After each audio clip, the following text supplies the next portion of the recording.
अस्सलाम वालेकुम फ्रेंड्स, कैसे हैं आप सब? I'm sure all are fine. This is Mubashar Iqbal Chauhan, advocate high court and legal lecturer.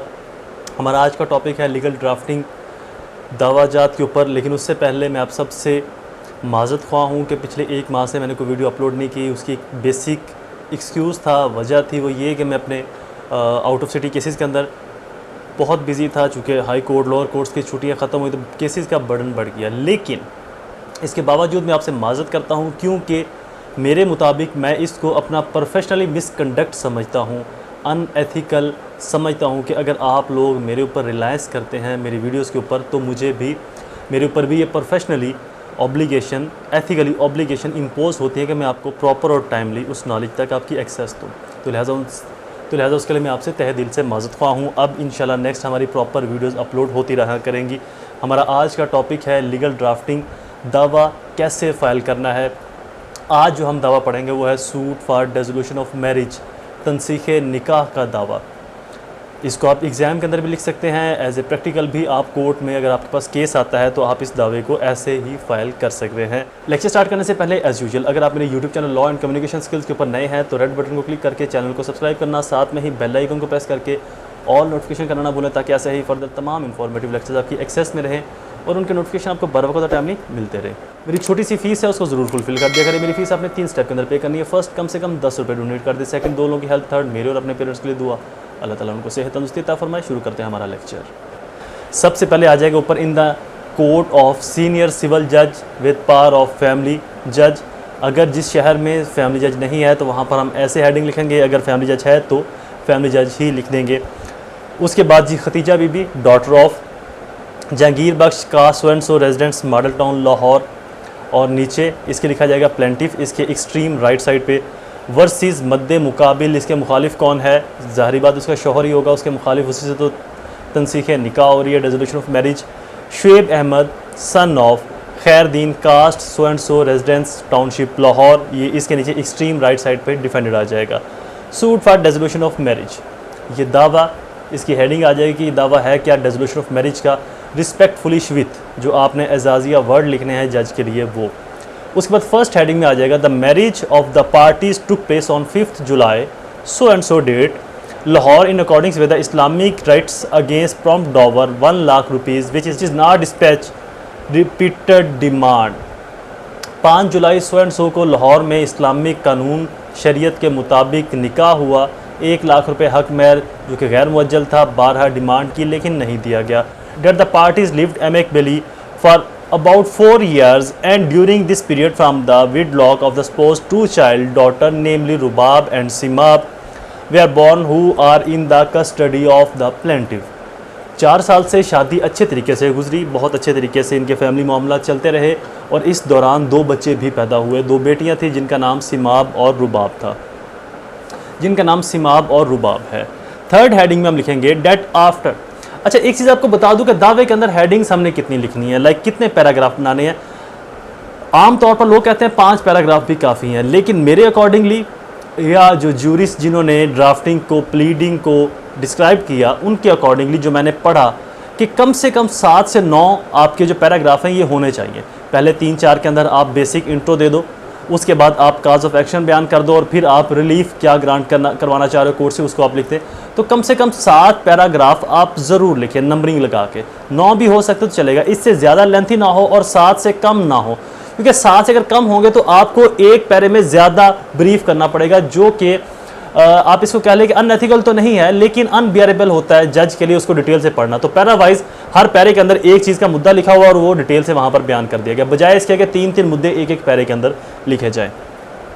Third para, after soon that soon after the marriage it came to the knowledge of the plaintiff that the defendant have spent that the defendant leading immoral and unethical life and is having no source of income at all, but even then the plaintiff cooperated with the defendant and had been maintaining the house necessities by teaching in the school of child's। Plaintiff को पता चला कि defendant unethical life गुजार रहा है, लेकिन इसके बावजूद भी वो उसके साथ रहती रही और डिफेंडेंट के पास कोई सोर्स ऑफ इनकम भी नहीं था, जबकि बारहा प्लेंटिफ उससे अपनी जो घरेलू ज़रूरियात ज़िंदगी है उनकी डिमांड करती रही, बच्चों की फीसिस की डिमांड करती रही। That whenever the plaintiff asked the defendant for any job he flattered up and starting beating the plaintiff ruthlessly and turned the plaintiff out of house in wearing apparels along with minors many times। बहुत बार defender ने plaintiff को घर से निकाला मार पीट कर जब भी वो उससे अपनी ज़रूरियात ज़िंदगी की डिमांड करती थी। That the defendant turned out the plaintiff from the house 2 months back when she demanded him to pay the doctor's fees of elder daughter and he refused and fought with her। Defendant ने 2 माह पहले plaintiff को घर से मार पीट कर निकाल दिया जब प्लेंटिफ ने डिफेंडेंट से डिमांड की कि बच्चे को डॉक्टर के पास लेकर जाना, उसकी फीस दी जाए। That for the fact narrated above the plaintiff had developed hatred, thus it is impossible for the plaintiff to lead and matrimonial life with the defendant within this limit by Allah। इस हालात व वाक़यात के अंदर plaintiff के लिए defendant के साथ रहना अल्लाह की हदूद शरीयत के अंदर पॉसिबल नहीं है, नामुमकिन है। That the cause of action arise in favor of plaintiff had against the defendant firstly 2 months ago when the plaintiff was turned out of the house and still continue। Cause of action तब arise हुआ जब plaintiff को घर से निकाला गया था 2 माह पहले, यानी कि बनाए दावा बनाने की या दावा करने की वजह क्या बनी। 2 माह पहले जब उसको घर से निकाला गया तो डेफिनेटली डिसोल्यूशन ऑफ मैरिज का दावा बनाने की वजह क्रिएट होगी। 8 heading that the marriage was solemnised at Lahore, dispute took place at Lahore, hence this honourable court has jurisdiction. जो शादी है वो भी लाहौर में हुई, डिस्प्यूट भी लाहौर में आया, तो इसीलिए जो लाहौर की कोर्ट है इसके पास इख्तियार समात है। That the fixed court fee 15 rupees has been affixed on the plaintiff। Court fee maintainable जो भी है, कोर्ट फी जो भी है उसको अफिक्स कर दिया गया। अब आ जाती है प्रेयर। बेसिकली प्रेयर क्या होती है? प्रेयर होती है कि मुद्दा खुलासा जो आप कोर्ट से डिमांड कर रहे हैं, ऊपर आपने पूरे पेज की एक ड्राफ्ट किया, केस को लिखा, उसको आप मिनिमाइज करके समरी के तौर पर, खुलासे के तौर पर 3-4 लाइनों में लिखते हो कि आप कोर्ट से चाह क्या रहे हो, डिमांड क्या कर रहे हो कोर्ट से। 3-4 लाइनों के अंदर आप उसको एक्सप्लेन करते हो। That is called a prayer. Basically जितने भी वकला हैं वो पूरे केस को, जबकि वो फाइल 100 पेजेस की होती है ड्राफ्टिंग, लेकिन उसकी सिर्फ प्रेयर को पढ़ के पूरी फाइल को जज कर लेते कि इस फाइल के अंदर क्या लिखा होगा। It is therefore respectfully prayed that the suit of plaintiff be decree in the favour of plaintiff as against the defended and marriage of the parties be dissolve. जो सूट है इसको प्लेंटिफ की favour में, defended के against dissolution of marriage का जो suit है वो डिक्री किया जाए। The cost of the suit में आल्सो बी ग्रांटेड। जो सूट की कॉस्ट है वो भी ग्रांट करवाई जाए डिफेंडर से।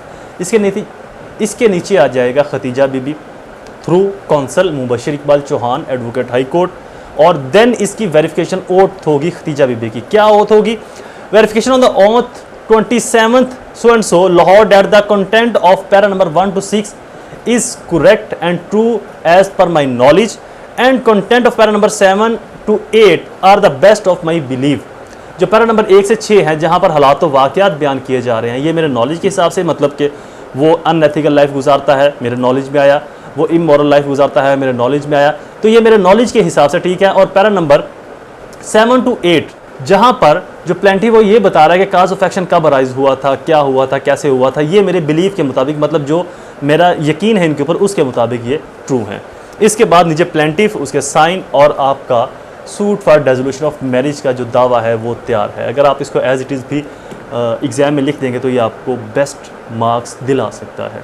अगले लेक्चर भी हमारे लीगल ड्राफ्टिंग और बाकी सभी सब्जेक्ट के एप्लीकेबल बाकी सभी सब्जेक्ट के अपलोड होते रहेंगे। आई होप ये लेक्चर आपके लिए फ़ायदेमंद साबित होगा। ऐसी इन्फॉर्मेटिव वीडियोस को सुनने के लिए मेरे चैनल को सब्सक्राइब करना, बेल आइकन को प्रेस करना बिल्कुल ना भूलें। दोबारा हाजिर होंगे किसी और इन्फॉर्मेटिव लेक्चर के साथ, तब तक मुझे अपनी दुआ में ज़रूर याद रखें। अल्लाह ताला आप सबका हामी नासिर हो। वस्सलाम।